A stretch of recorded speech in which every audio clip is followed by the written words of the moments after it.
Well, there's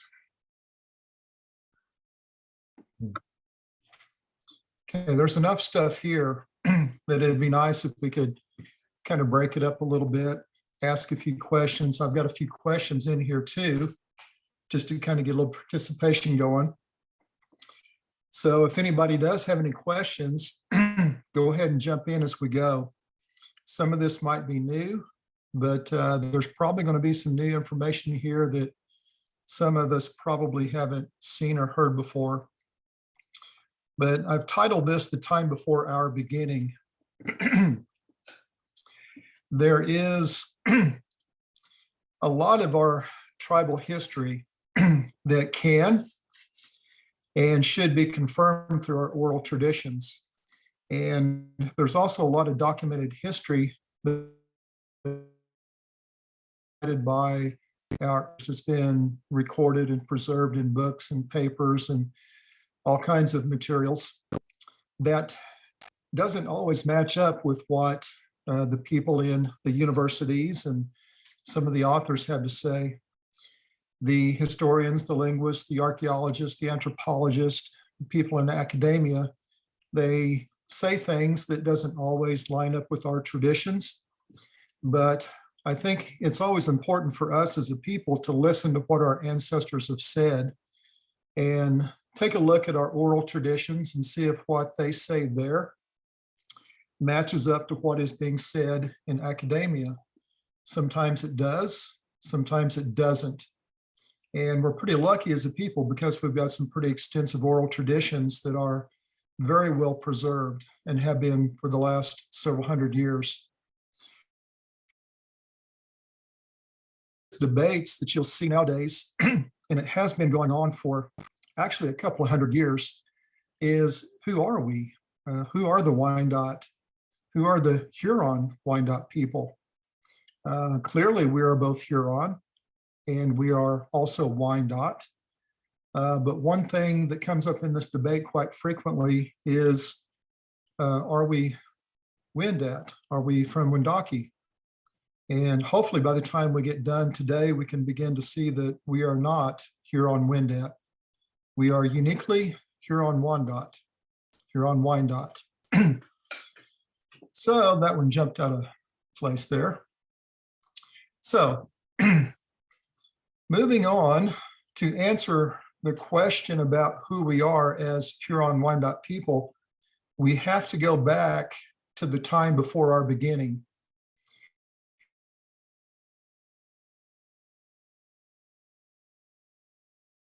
Wyandotte, and Wyandotte is our true traditional name.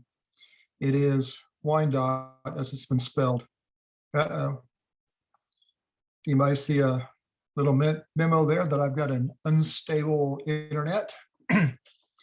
So as we go through this, we're going to ask a few questions. One of the first questions is, who is the woman who fell from above?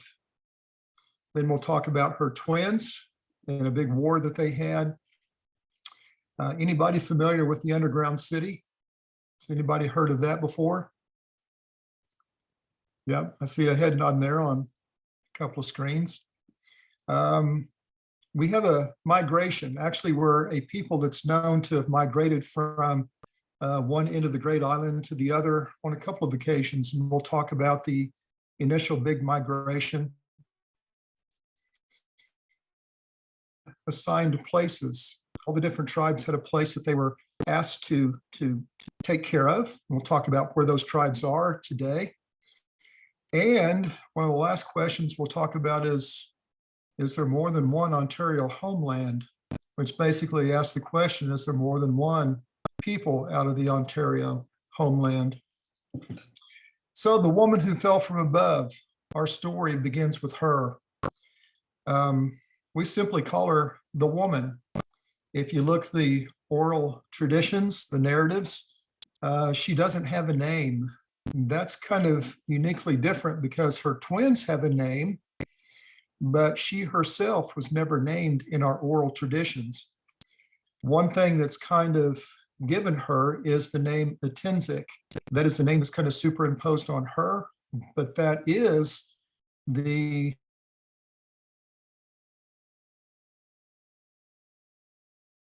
personalities. Their personalities are totally different. Tenzing, she's kind of mean. She does a lot of things that the people are a little afraid of. She doesn't Lloyd, quite interact well with people. Yeah.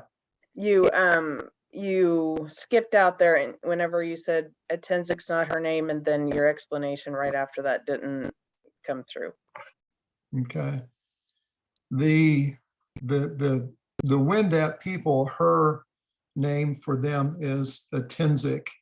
But when you look at the personalities of our woman versus their woman, we cannot superimpose the Wyandotte's name of Tenzing on our woman because they're not the same people. If their personalities are compared, a Tenzing is mean. She's kind of got a little evil streak. And she's noted to be very caring and concerning about the welfare of the people. The woman, Really when she fell from the... I'm sorry to keep interrupting you.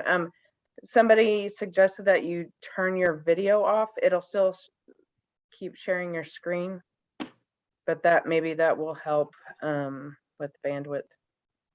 Okay. Is that better? Thank you. Hopefully. So the woman, when she fell from the upper world, she was in a spirit form. When she actually came to reside in the underworld, she changed into a physical being. And the woman, when she fell on what has been traditionally described as two swans. When you look through our oral narratives, the traditions, they are better described as loons. So the woman fell down, located herself on the back of two loons, which that place that she fell to the underworld is known today as the Big Bone Lick. Has anybody ever heard of the Big Bone Lick? Big Bone Lick is in northwestern Kentucky.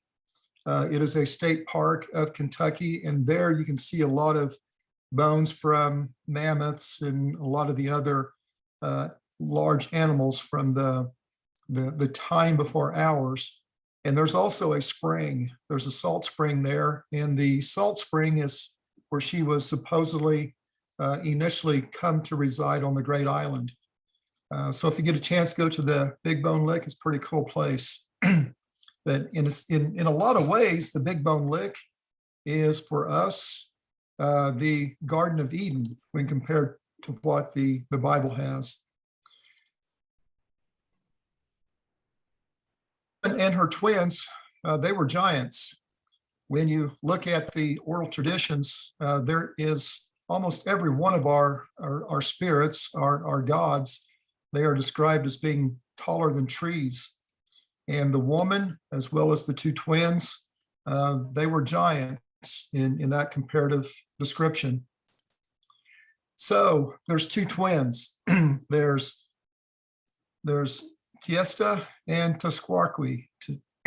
We commonly call them the good twin and the bad twin. So does anybody know how the bad twin was born? How was he born into this world that we are living in now? Does anybody know how he came out of his mama? He picked his way through her side. That's right. He was not necessarily evil as we know today, but he was known to be very different. He was mean. He had a streak to him that was just, we don't like to use the term evil when we describe him, but he was pretty bad. And he came out kicking, tearing, cursing, and he tore his way out through the armpit of the woman, which when he came out, she instantly died. And that kind of set the tone for the type of life that he was going to live on the Great Island. He and his brother, the good twin, man of fire, man of flint, they fought. They didn't fight like siblings normally would. They were fighting basically for control and domination of the world that they were creating. The Great Island was initially created on the back of the big turtle, by the animal spirits. And the twins, they basically expanded that island for the coming of the people. The people were the Wyandotte people. It was us, as well as the other Indians. The twins, they just could not get along. The good twin created everything good for the Indians. The bad twin, he came behind and just destroyed everything by creating all kind of obstacles that would be a hindrance to the people's lives. It finally got to the point where they just couldn't survive. They couldn't get along. They couldn't live on the island together. So they had this all-out war. The final battle between the two brothers took place in the Ozark Mountains on the Ozark Plateau, which oddly enough is pretty much where we are living today, because the Ozark Plateau goes to North Oklahoma and incorporates the hills that are just south of Wyandotte before you get to the lake. So keep that in mind. The last battle for the Great Island took place on the Ozark Plateau. It might come up a little bit later. So the next slide is asking, how did the good twin kill his brother? Could the good twin kill his brother? Was it possible for a spirit being to kill another spirit being? Does anybody know how the bad twin died?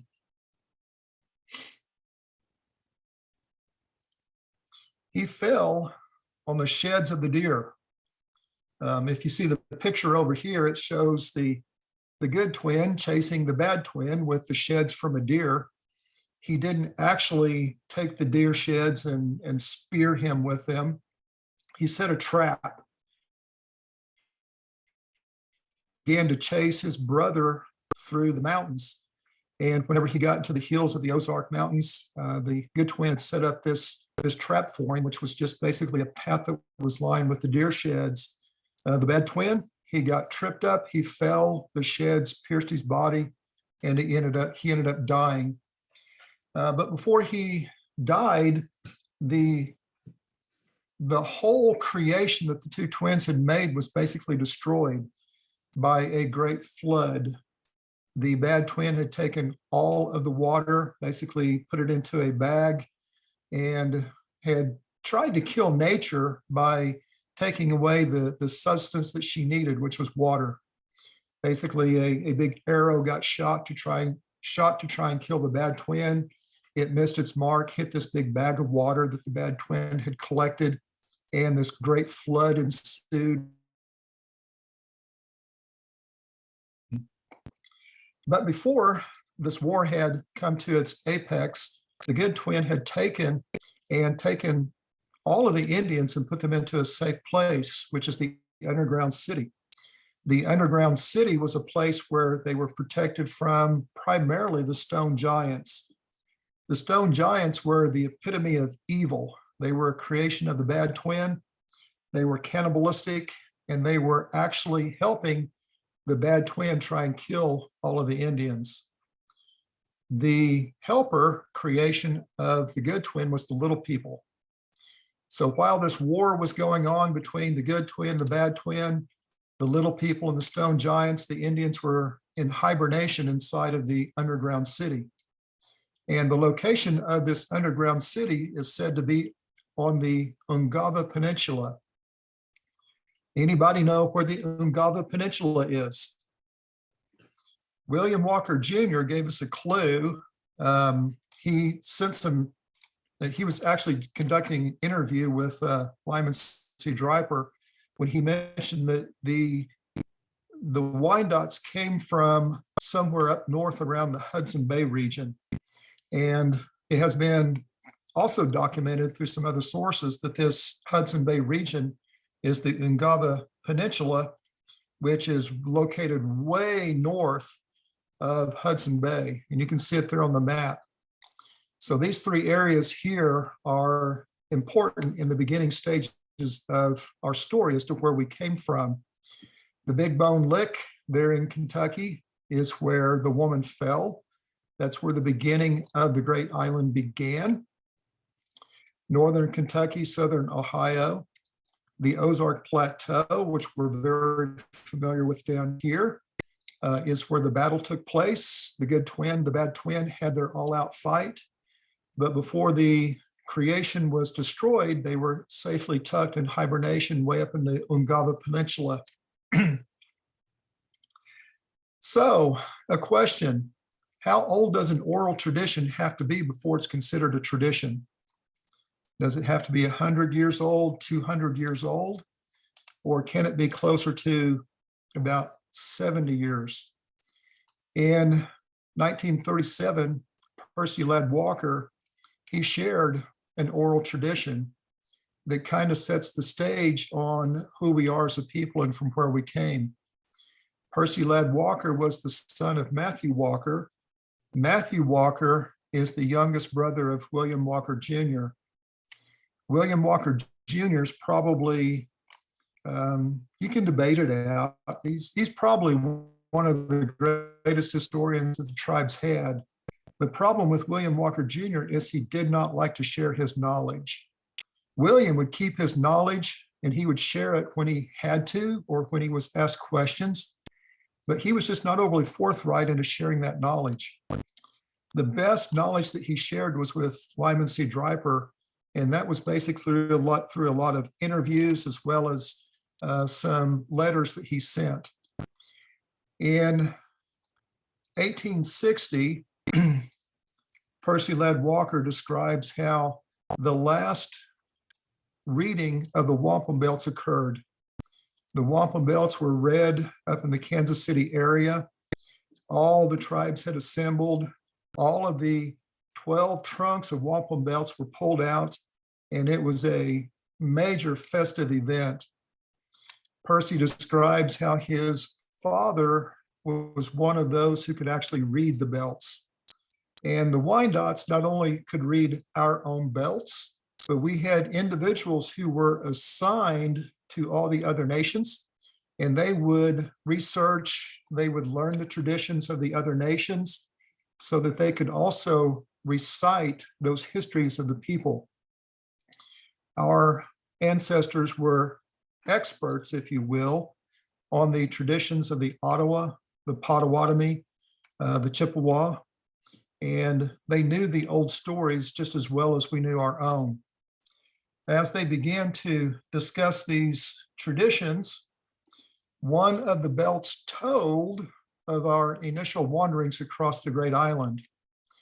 And in his elder years, Percy sat down and he recited this story in the Indian Pioneer Papers.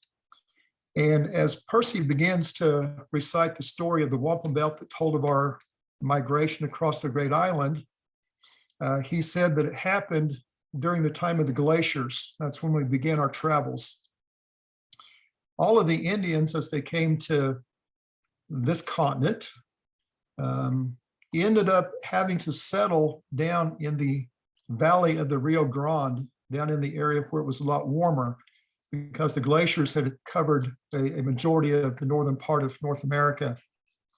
As the glaciers began to melt, the people began to move back north, and the people were all there, all the different nations.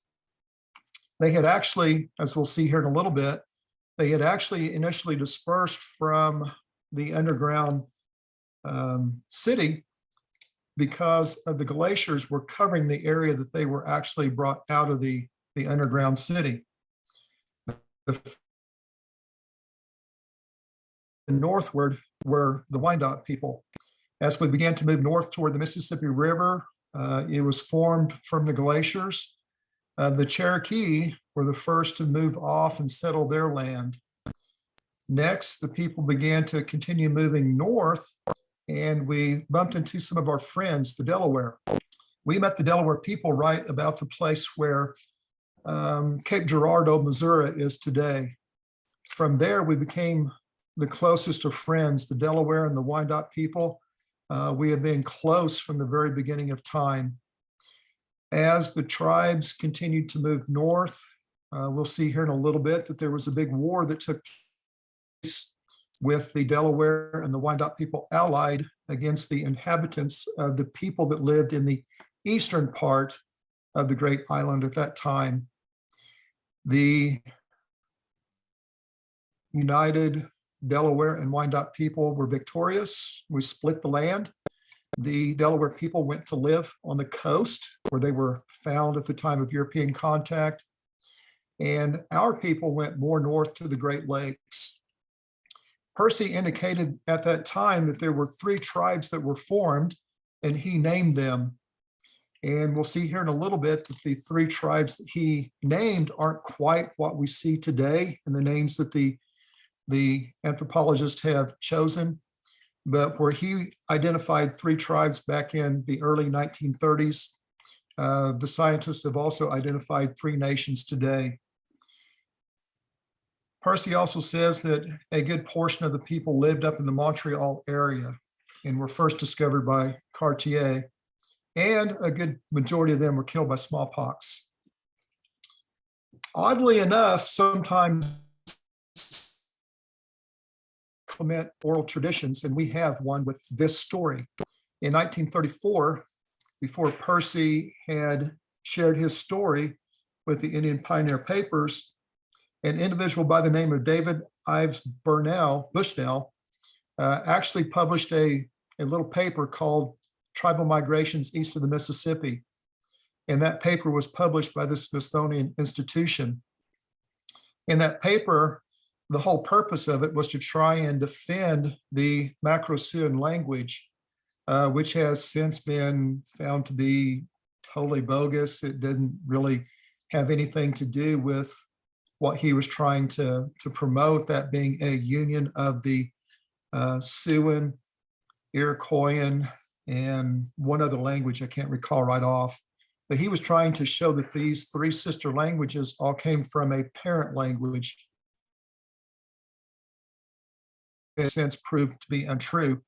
But in the process of trying to prove his theory, he also showed the migrations of the people.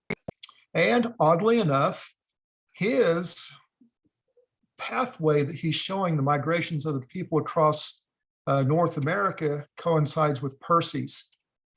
Bushnell is showing that the Iroquoian people, their homeland is in North Arkansas and Southwest Missouri on the Ozark Plateau, which coincidentally is where our traditions say we began after that kind of dispersal across the Great Island in the early days.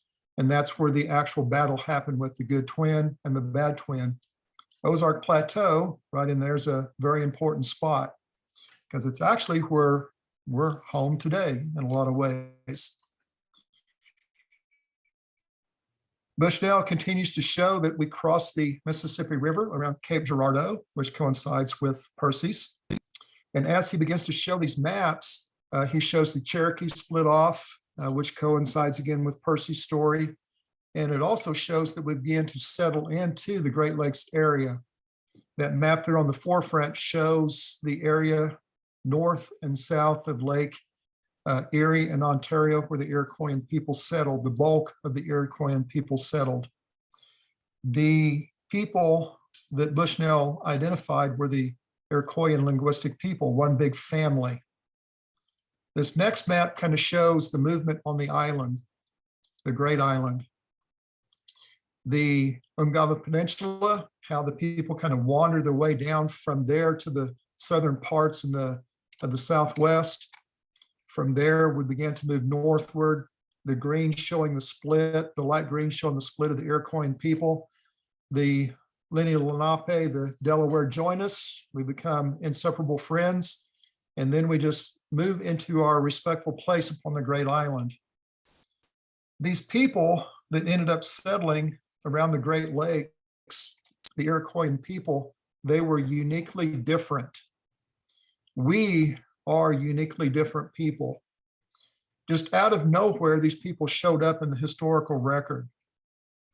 There is very little that the anthropologists, the linguists, the people can begin to figure out from where we came.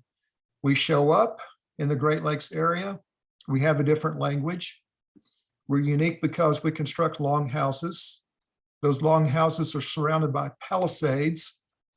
The people are matrilineal in descent, where all the other people around us are patrilineal, with one exception. The Delaware people are also matrilineal. We grew corn, beans, squash. We cultivated. We also were known to be very fierce and cunning. And these people, they ended up forming one of the longest surviving democracies on earth. And that's the Iroquois Confederacy, the Hoda Shoshone. The people ended up forming free traditions when they moved up into the Great Lakes area. The archaeological record has discovered that these three traditions are unique to the areas that are shown on this map. The first tradition that moved up into the Great Lake area has become known as the Glen Meyer tradition. This Glen Meyer tradition is also known as the Wyandotte Confederacy. Now you'll see it pretty predominantly in the literature as the Neutral Confederacy. The Pickering tradition is the second Iroquois tradition that settled in the Great Lakes area. In time, the Pickering tradition came to be known as the Wyandotte Confederacy. The last tradition that settled up in the Great Lakes area, south of the Great Lakes in upstate New York, is the Owasco. These people became the Hoda Shoshone. And if you can remember just a moment ago, Percy Ladd Walker said that the people that moved north created three different tribes. These three different tribes basically correspond to the Glen Meyer, Pickering, and Owasco traditions. When you begin to look at these people, the Neutral, the Wyandotte, the Hoda Shoshone, they are the three predominant Iroquois people groups on the North American continent. Of course, down south, you have the Cherokee, the Tuscarora, the Nottoway. They're also Iroquois. They're still alive today. Other Iroquois people are gone. The Erie, the Susquehannock, they're all extinct. They've been adopted, incorporated into other nations, or they're gone. But the people there in the red, the Neutral Confederacy, that is the group of people that's most important to us.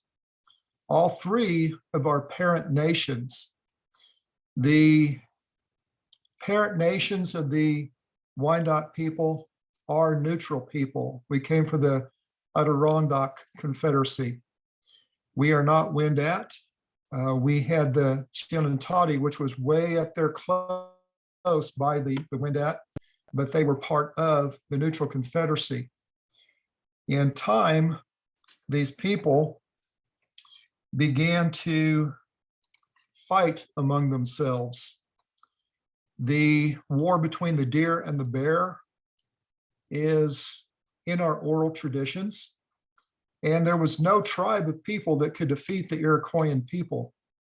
It was only the Iroquois people that could defeat the Iroquois people, and this was one of the first wars that happened among the Iroquois people, and it is in our oral tradition.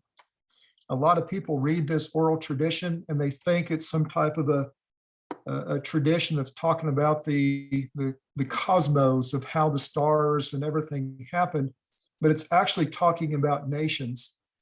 We have the Deer Nation, we have the Bear Nation, and the Wolf Nation.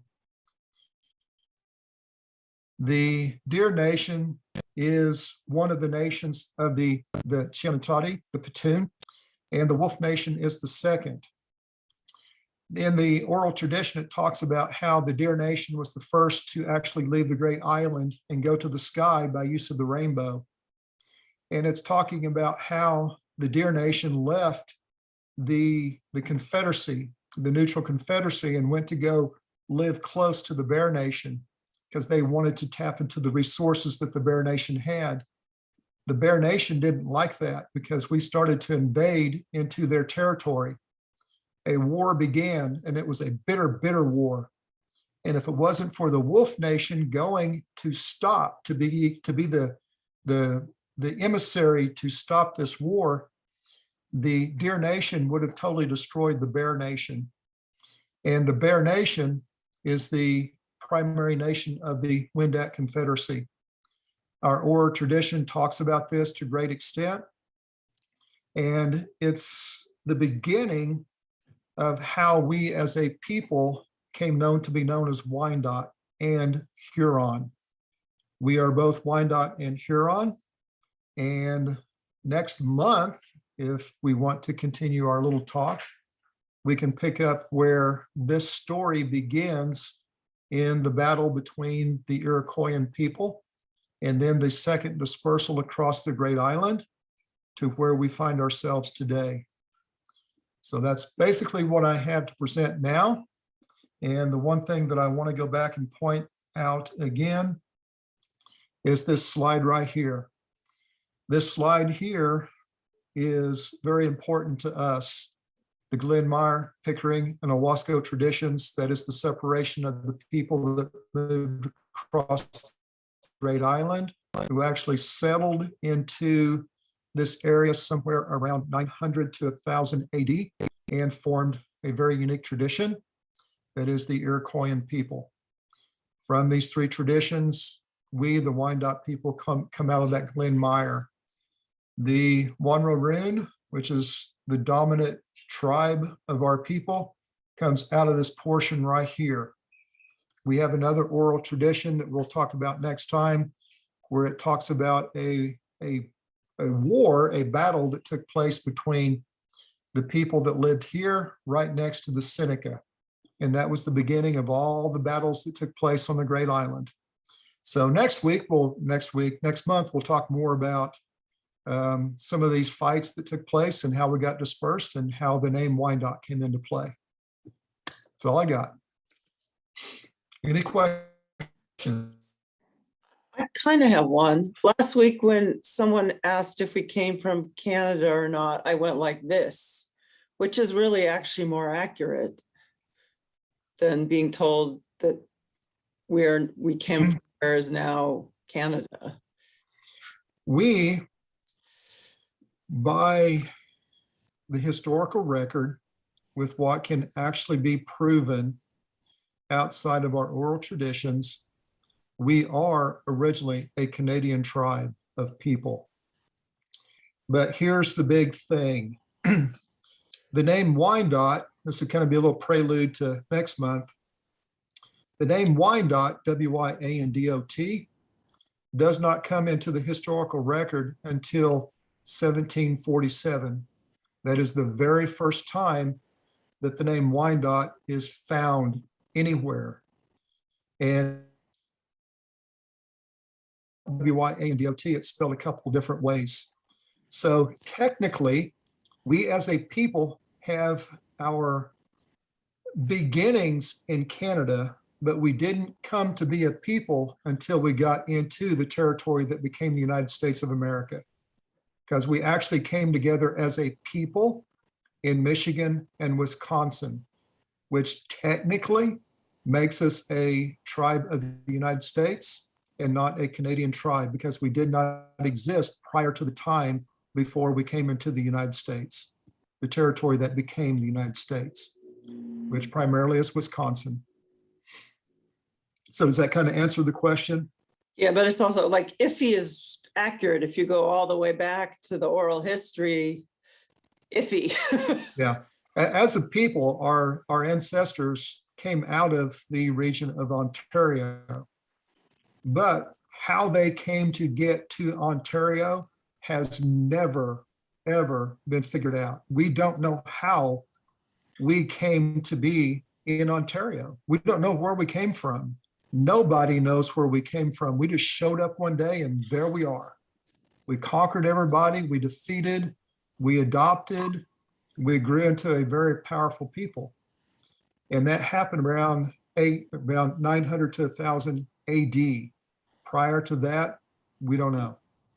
But technically, by name, by the name Wyandotte, we came into being by that name in 1747. Now, if you look more into our traditions, the name Wyandotte, and it's spelt a couple different ways. I spell it Wyandat.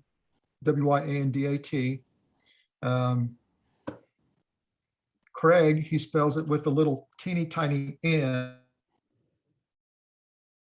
up here somewhere. But that name is most likely the name by which everybody, there's Wyandotte, and there it is right there with Wyandotte, how Craig spells it. That name Wyandotte is probably our traditional name that was never preserved in the Europeans' historical records. And that is the name by which the English ended up coming up with the spelling Wyandotte, W-Y-A-N-D-O-T, because they were listening to what our ancestors were saying. Unlike the French could have cared less who we were. They came in and they just named us who and what they wanted us to be at their own convenience. But the English, they were listening and they heard Wyandotte and they basically translated it as Wyandotte. And that's where the name came from. But our ancient traditional name is Wyandotte. Name which all the Iroquoian people are known by, because our grandmas and grandpas in 1911, 1912 basically translated the name as the villagers.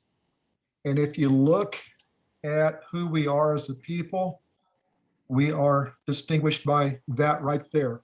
All the Iroquoian people, with the exception of the Cherokee, are villagers. We made longhouses, we had palisades.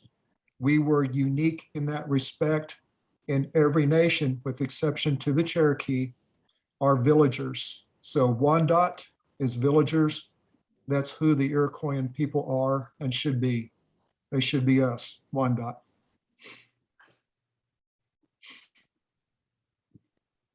Any more questions?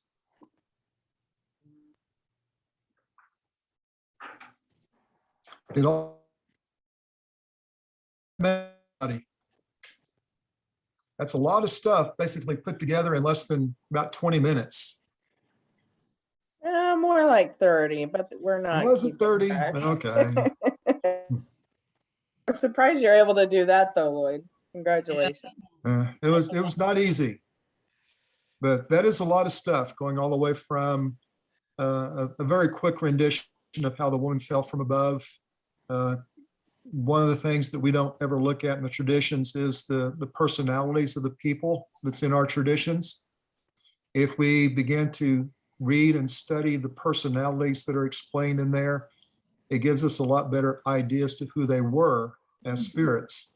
We call them gods. They were not a god. They were actually, in a true definition, they were spirits.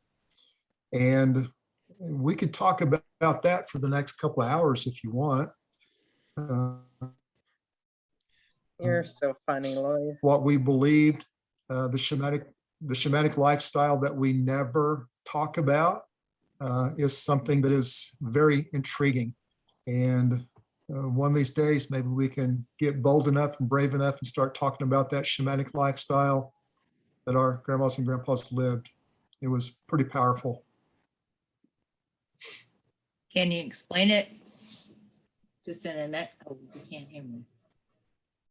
Oh, yes, you can. So We can hear you. what does that mean, Lloyd? Just in a brief description, how did you pronounce it? The shamanic lifestyle? Shamanistic, the shaman. Oh, okay. Okay. I misunderstood. Our ancestors had two primary divisions within the tribe.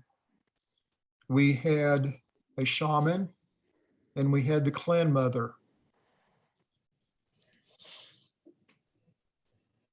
Had distinct roles. The clan mothers, they set up what was basically a socio-political government.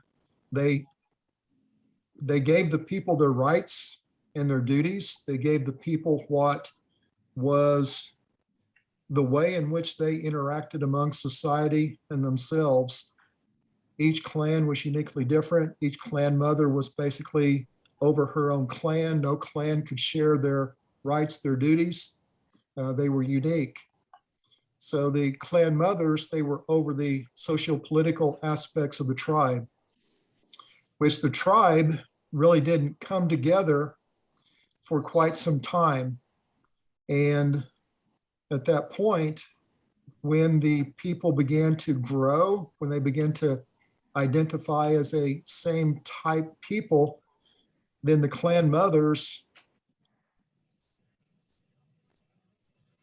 chosen, the clan chiefs, served dual purposes. They were basically the figurehead of the clans, and they also served as that first initial form of tribal government, where they chose a head chief. In conjunction with them was the shaman.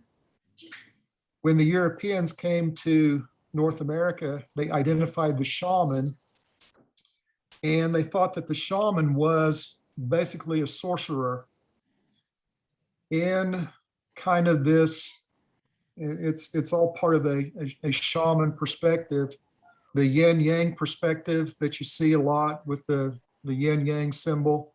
There was a good side and there was a bad side to the shaman. The shaman had his opposite, which was dark, and that was the sorcerer. What the European missionaries saw was the sorcerer shamanistic lifestyle. The shaman himself or herself, it could be male or female, they had one purpose, and that was the well-being of the people. They were over the mental, the physical, and the spiritual well-being of the people, and they basically worked at that purpose by communing with the spirits. Our grandmas and grandpas believed that everything had a spirit. The rocks had a spirit, the dirt had a spirit, the plants had a spirit, the animals, everything was a spirit. Fire was a spirit, the seed was a spirit, and from those spirits, they could gain knowledge. And the shaman was able to actually tap into that source of knowledge and apply that knowledge for the betterment of the people. The sorcerers, they took the opposite approach. They tapped into the black magic, and they were actually capable of spinning some pretty significant mayhem. The amount of sorcery that was taking place on the Great Island, the time that the Europeans showed up, was pretty extensive. And the Jesuits in particular, they were just blown away with what they saw. In time, give you another little bit of information here that most people don't know. Again, our oral traditions are incredibly important. The problem is we don't know how to interpret them. We read them as being just these cute little scary stories from time to time, but we don't understand the background to them. The White Panther Society that is spoken about by Peter D. Clark, Barbeau actually talks about it, and Horatio Hell, they talk about the White Panther.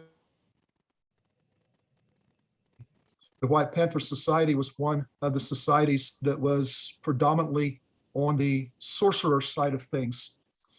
There was this panther, so the people believed, that was inhabited by a spirit. And this panther required something uniquely different than any other spirits that ever existed among our people. They required human sacrifice, or this spirit required human sacrifice.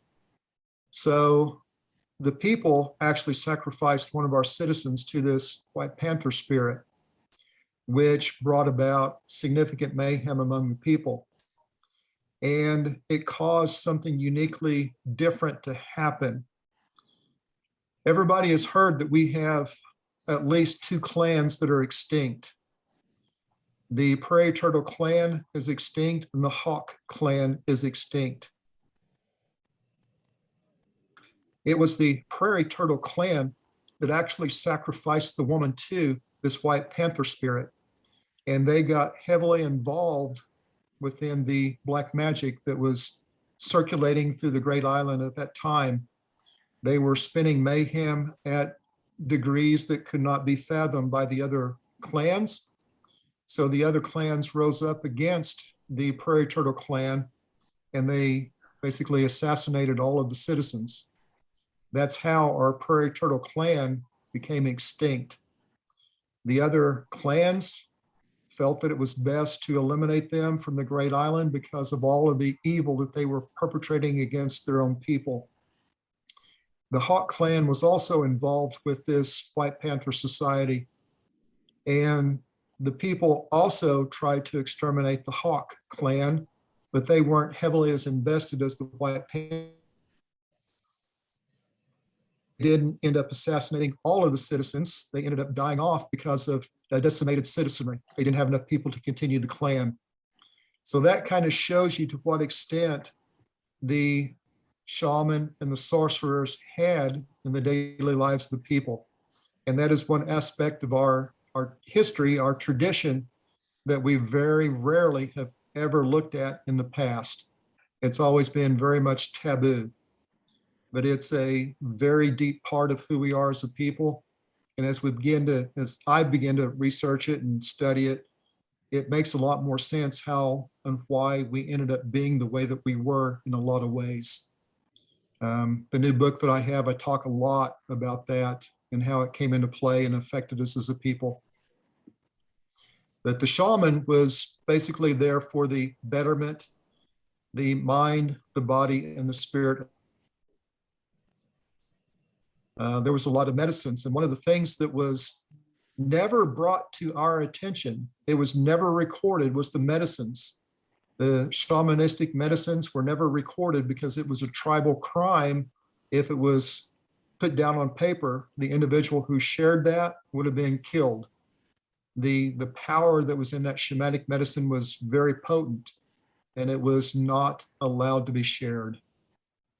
That's why today we have nothing that can actually be, and there's a couple of stories that share a few shamanic medicines, but not many. But there's nothing that is shared and preserved on our shamanic medicine because it was a tribal crime to do so. It was powerful. But it was shared from one to another to keep that going for a while, correct? It was. It was, to actually be a shaman was rare.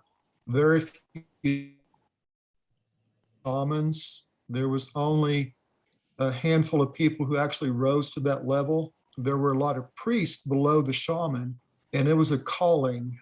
You couldn't just wake up one day and decide, I'm going to be a priest, I'm going to be a shaman. There was a process that an individual had to go through, and it was pretty extensive. And the last shaman to die out, the best I can tell, was probably somewhere in the late 1880s.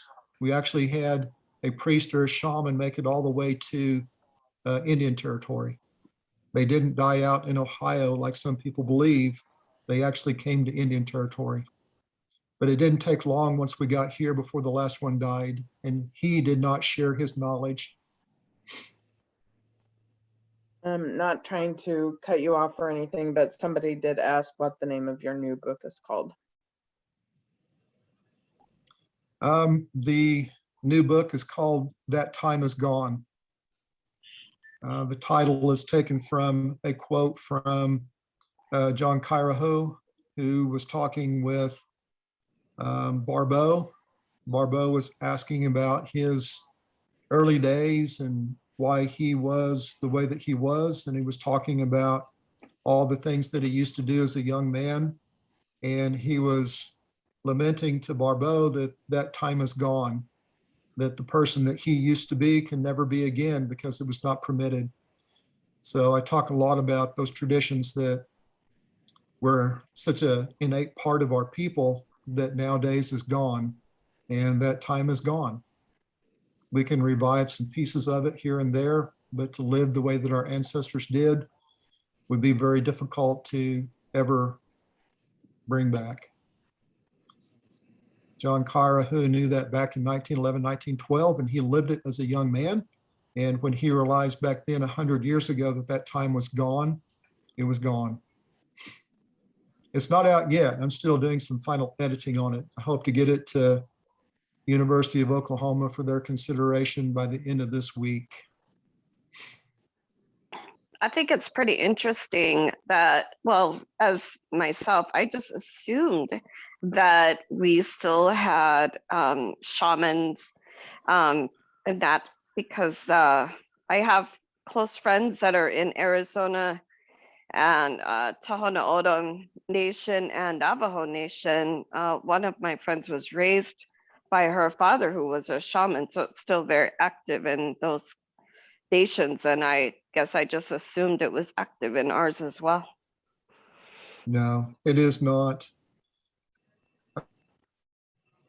Nation is always one of the primary examples that is used when you do much research on shamanistic lifestyles, because the Navajo have been able to preserve theirs from their most ancient times.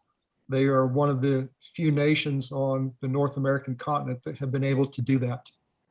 A big part of the reason they've been able to do that is because they've got such a large expanse of territory that they still call their native home, where their population too has never, or they are the largest nation in North America. They're larger now than the Cherokee. So between their population and their large expanse of land, they've been able to protect those traditions. Where we lost ours,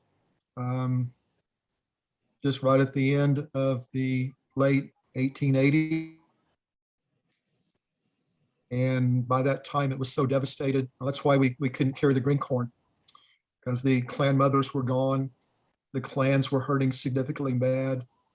The clans, the green corn, all the traditions were basically put in place by the shaman, because the shaman would have been over them. If not the clan mothers, it was the shaman that conducted all the ceremonies.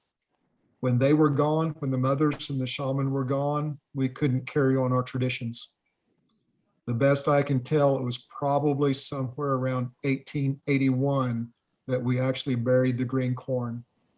Burying the green corn means it went into hibernation. It's not dead. It was not buried dead. It went into hibernation, which means at some point in the near coming future, I believe that we can resurrect the clans. The clans can again have a clan mother. The clan mother will pick her clan women, and the clans will again live. They're not dead, they're just in hibernation. They will arise. Going back to your reference to the Navajo, and we mentioned this, though, was it last week that we had something? Navajos were probably about 200 years or more after us that the Europeans got to them. So there was much, by the kind of the tail end of our shamanistic rituals, that's probably about the time the Navajos were just getting colonizers out to them. So there's that long period of time that we had so much influence from the Europeans that really watered down our culture. Right. When we left Ontario in 1652, our ancestors had already had at least a 100-year expansive contact with the Europeans. Another oral tradition that we have is the story about the skunks and the smallpox. The dispersal of the Wanwaroon from upstate New York is most likely associated with either the English or the Dutch bringing smallpox into a village. And they released smallpox into the village, which decimated the Wanwaroon people, which caused us to actually look for security among the Atigawantan, the Bear Nation of the Huron.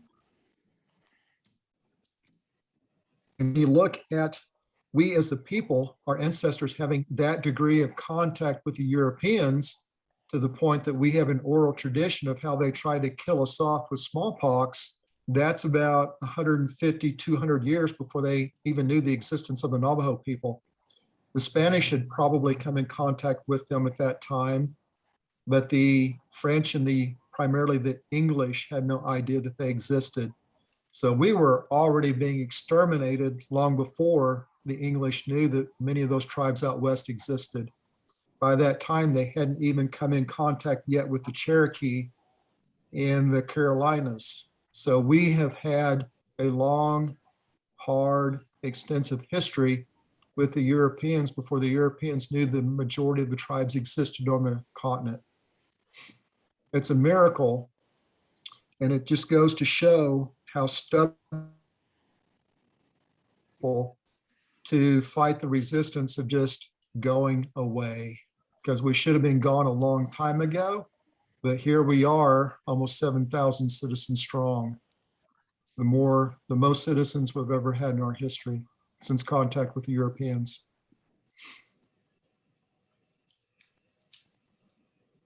We were just trying to. Everybody's so quiet. It's Because I basically, made them mute. I would suggest you turn off your slides and show everyone's faces now. Right. That might facilitate it. See if I can figure this out. There's probably a green button that says stop share. There's here. Let's see if I can just close that out. There you go. There you are. Yeah. Now turn my video back on. there you are. There's the video.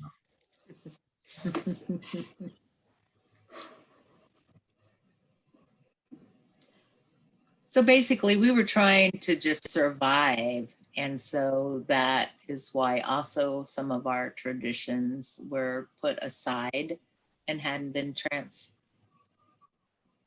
kept going. Correct? Well, that's more complicated.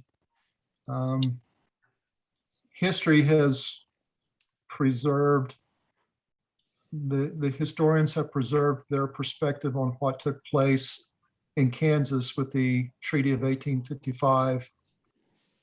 I don't want to say anything. Do we have anyone here that's of the Walker family? Yeah, Yeah. Linda? I'm not going to be offended by anything. Okay. Lloyd, before we get into too many more stories, it's people are needing to hop off. So maybe just getting to talk about what was discussed today, and then we can discuss that in maybe future classes. I Okay. also, when you're all done, I have some suggestions since I've been doing a lot of Zoom at work. We use Teams. And Microsoft has the Teams, which is comparable to this. And we have far more people on meetings than what we have here, and it seems to be more stable. So I'm familiar with Teams, not Zoom. And I think, don't you have to have Teams downloaded to your computer to be able to use Teams? No, you can use it on the website. It's web-based, it's app-based. You can use it just like what Zoom is, either way. I've been Right. looking into it, and I asked the IT to look into it, and they, according to the website, like a website, Teams versus Zoom, the Teams is more intercompany, Correct. and Zoom's is more external. So that's probably why we'll continue with Zoom. You know, the thing with Teams is everybody that participates has to be a member of that group in order to log on. You just can't have somebody given an access code and log in. That's more the security part of Teams. It's more for corporate use. Yeah, that's true. You have to be invited. Yeah. But at some point, we need to talk about what happened in Kansas. It's a whole different side of a story there that most people don't know about. And unfortunately, We're still in oral history right now, Lloyd. unfortunately, one of our citizens played a large role. And I won't mention him by name right now. Somebody might know who that was.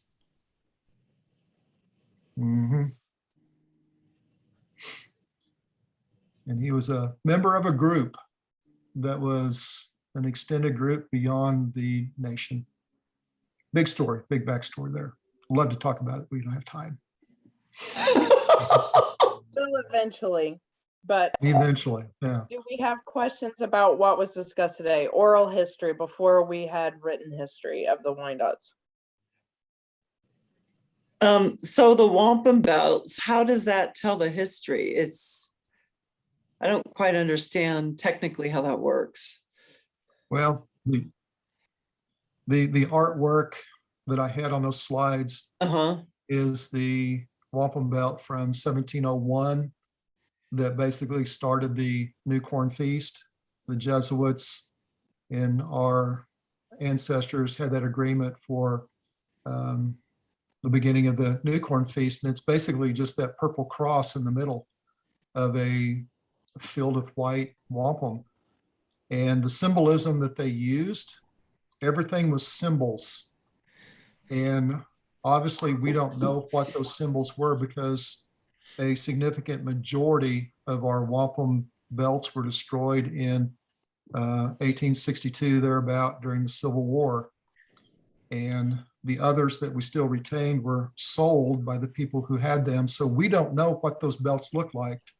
We don't know what the symbol.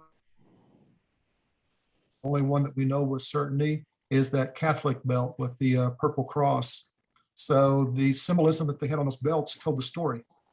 And like with Matthew Walker, he and individuals were basically brought up in the solemn feast, because the solemn feast is where all that history was told, and it was told once a year. Solemn feast, the New Corn Feast, the Feast of Giving Names all became the Green Corn Feast. And certain individuals knew how to basically read those symbols on the belts, and they could tell the story. Those symbols were basically just the reminders. The reminder of each story, basically. Right. Yeah, Because that the makes belts sense. were basically, they were an oral tradition with the symbols to remind them in case it got forgotten. But it was all oral tradition. It was all word of mouth, memory. And our ancestors were noted in the ability to remember and recite stuff that they see, hear, and remember through those passing of those traditions. Our grandmas and grandpas had some pretty powerful minds. And a lot of the belts that are attributed to us, a lot of them, France, Germany, England, don't they? Aren't some of them exist there, like the Four Nations belt and things like that? We would probably be appalled to realize how many of our belts and other material culture is in the libraries of Paris, London, Rome, Berlin. Probably not Berlin since it got bombed to the ground, but the other capitals of the world, their libraries are probably full of a lot of our stuff, if not our stuff, than our ancestors. A lot of the stuff that has gone across the Atlantic Ocean is in archives, no different than what some of our stuff is in Canada, in Ottawa. Plus two, some of our belts are in Chicago, some are in Pennsylvania. There's probably some by this time in Japan, you never know. But they're scattered worldwide. Field trips. Field trips. Set them up, Kim. She'll be our tour guide. Are there any in Oaxaca, Mexico? I'll go- No.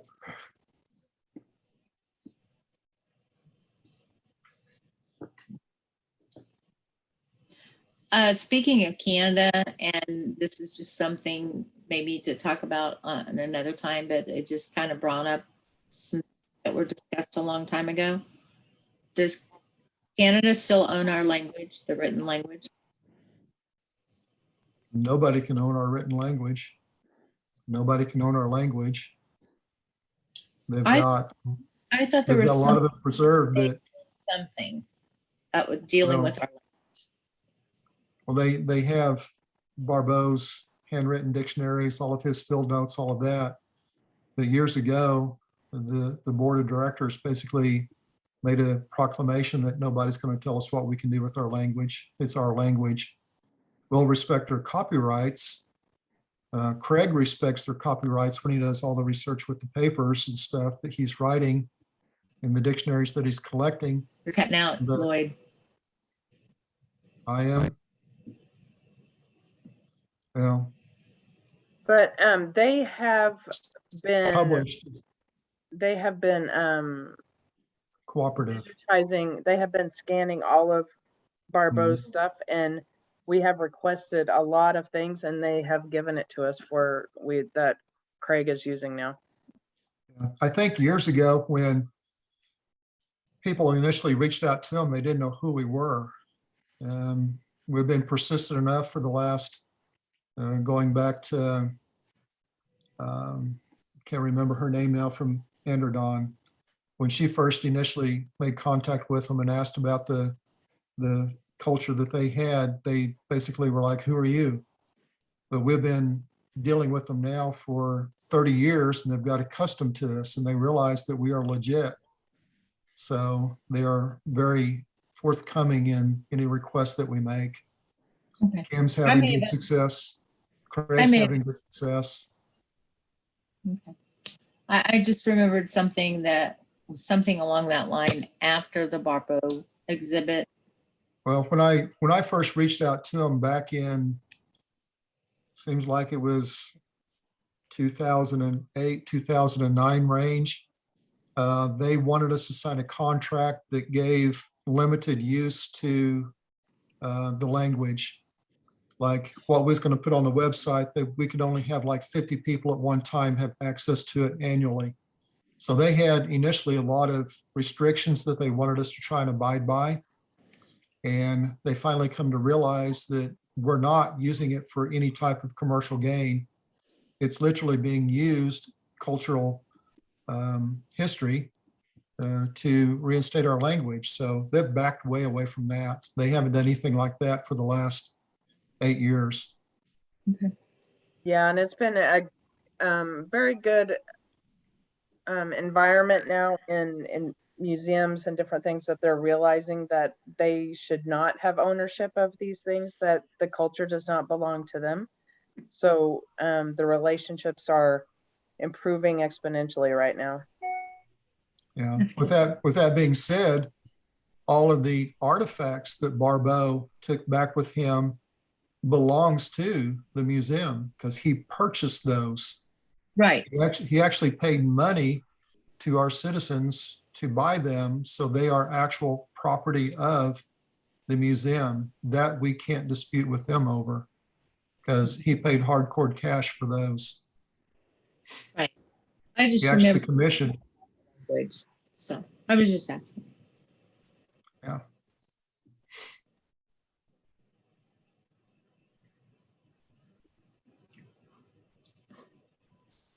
It would be nice to get some of that stuff to come back down every once in a while for people that didn't get to see it.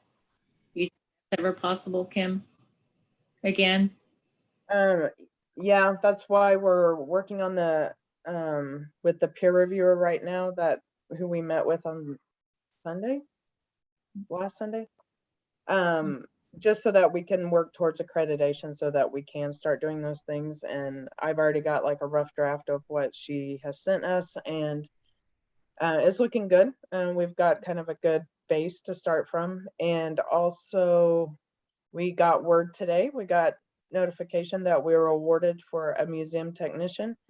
So that's a 1-year program that we will be contracting with a museum professional, that they can start helping us create policies and procedures. They can help with the inventory, starting up a inventory software, instead of just kind of what we've been doing, that is just kind of flying by the seat of our pants type thing, and actually doing what needs to be done in order for growth. So we're getting there. We're also working with the grant writers to, once the museum technician does all that, that we are working towards we're working on a grant that would be a 3-year grant for a museum curator, and also travel in order to go to these different places. Probably not London and Rome and all those places, but Let's maybe go to Vatican City. maybe Pennsylvania.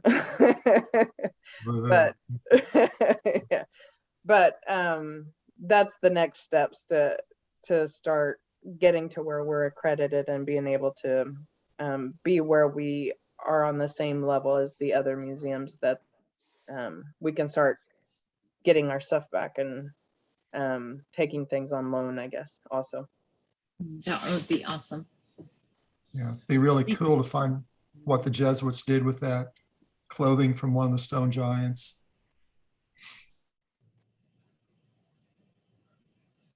I just found out that you guys have this Zoom meeting going on, and I'm hearing others talking about meetings that happened prior. So does this happen every month? And is there a way to see any of the prior meetings that have happened before today? This is our first Wyandotte history with Lloyd. The other classes, what we've been referring to, they've just been like, last week was Wyandotte 101. That was kind of the basics about being Wyandotte with Becky. We have Wyandotte Wednesdays. That's once a month. That is like the third Wednesday of the month to kind of go over basic Wyandotte language. We do have a more advanced, more very every Monday doing working on actual lessons, a language class that is going on right now. And let's see what else we got going on. We have and most of it you'll be able to see it on Facebook. If you're on Facebook and you follow Wyandotte Nation Cultural Center, you'll be able to see all these things. But Okay, yeah, I'm taking the language class too, so okay, on Monday nights. yeah. Okay, yeah. But this is the first Wyandotte history with Lloyd. But Okay, awesome. we're a few weeks ago we did a ribbon skirt class with Marilyn. Next weekend we're doing a shawl class. And Chris just finished up some moccasins on Facebook Live. So we have a lot going on. So it's just kind of keep track on Facebook Live, and I try to email everybody the classes maybe once a month. I'll try to do that. Okay, thanks so much. Absolutely. And Kim, with that in mind, the classes and recording them and making them available, any word on to keep those a longer period of times? Yeah, we have a limit on how much recording we can have on Zoom and Teams. They're both the same amount of limit. So we will have to transfer the classes over, or the recordings possibly over to YouTube or something like that. But I've asked IT to help me with that. So I think that's needed so that we Yeah. can get this going and people can go back and watch it and then join in and not feel out of place if they get in on, 6 months from now. sure. And when's the next history? Is it going to be the end of, is it on Tuesday? November 30th. It's November 30th? Mhm. Yeah, it's the last Tuesday of the month. Okay. I was thinking there was something on the 23rd. So, And Melinda, I will totally take you up on that. If you want to do a Zoom sometime with just Yeah. me, and maybe me and Becky, maybe that would help to kind of avoid so everybody doesn't have to listen to it. Yeah. Are these all going to be at 7:30? We're trying to do everything at 7:30 just because we have people from East Coast, West Coast, and everyone in between. So we've kind of figured out 7:30 was the best. Wyandotte Wednesday was 8 because they have a class prior to that. And so 8 was kind of they were trying to wrap up the other class, but I think Becky's gonna try to move that one to 7:30 as well. Okay.